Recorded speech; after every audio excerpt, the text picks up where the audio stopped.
ଜ୍ୟୋତିଷ ଶାସ୍ତ୍ରରେ 12ଗୋଟି ରାଶିର ଅଲଗା ଅଲଗା ଗୁଣ, ସ୍ୱଭାବ, ଚରିତ୍ର ଆଦି ବିଷୟରେ ବର୍ଣ୍ଣନା କରାଯାଇଛି।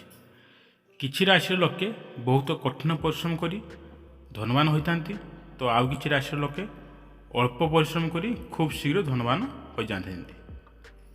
ଏମାନେ ବହୁତ ବୁଦ୍ଧିମାନ ହୋଇଥାନ୍ତି। ଏମାନେ ସାହିତ୍ୟ ଓ କଳା କ୍ଷେତ୍ରରେ ରୁଚି ରଖିଥାନ୍ତି। ଏମାନଙ୍କ ସ୍ୱଭାବ ବହୁତ ଶାନ୍ତ ଓ ସରଳ ଅଟେ।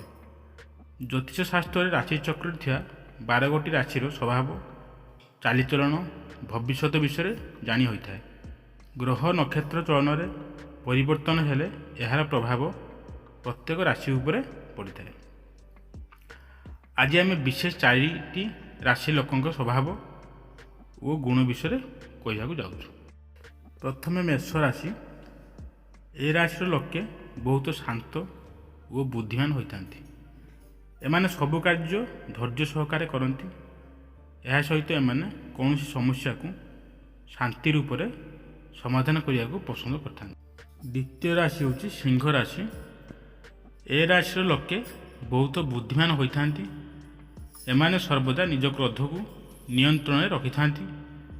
କୌଣସି ବିପରୀତ ପରିସ୍ଥିତିରେ ଏମାନେ ବୁଝି ବିଚାରି କଠିନ ନିଷ୍ପତ୍ତି ନେଇଥାନ୍ତି।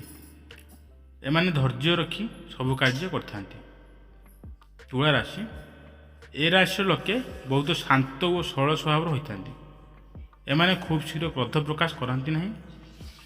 କୌଣସି କଠିନ ନିଷ୍ପତ୍ତି ନେବା ପୂର୍ବରୁ ଏମାନେ ବହୁତ ବିଚାର କରିଥାନ୍ତି। ଚତୁର୍ଥ ରାଶି ହେଉଛି ଧନୁ ରାଶି। ଏ ରାଶିର ଲୋକେ ବହୁତ ଶାନ୍ତ ସ୍ୱଭାବର ହୋଇଥାନ୍ତି। ଏମାନେ ଖୁବ୍ ଶୀଘ୍ର ନିଜ ଭାବନାକୁ କାହା ଆଗରେ ପ୍ରକାଶ କରିପାରନ୍ତି ନାହିଁ। ପରିବାରରେ ସୁଖ ଶାନ୍ତି ବଜାୟ ରଖିବା ପାଇଁ ଏମାନେ ସବୁକିଛି କରନ୍ତି। ଏ ରାଶିର ଲୋକ କେବେ ବି ଅନ୍ୟମାନଙ୍କୁ ଦୁଃଖ ଦେବାକୁ ଚିନ୍ତା ମଧ୍ୟ କରନ୍ତି ନାହିଁ। ଆପଣଙ୍କ ରାଶି କ'ଣ କମେଣ୍ଟରେ ଜଣାଇବେ ଏବଂ ଭକ୍ତି ସହକାରେ କମେଣ୍ଟରେ ଓଁ ନମଃ ଶିବାୟ ଲେଖିଦିଅନ୍ତୁ ଏବଂ ଏଇଭଳି ଭିଡ଼ିଓ ଆଗକୁ ଦେଖିବା ପାଇଁ ଚ୍ୟାନେଲକୁ ସବସ୍କ୍ରାଇବ୍ କରିଦିଅନ୍ତୁ।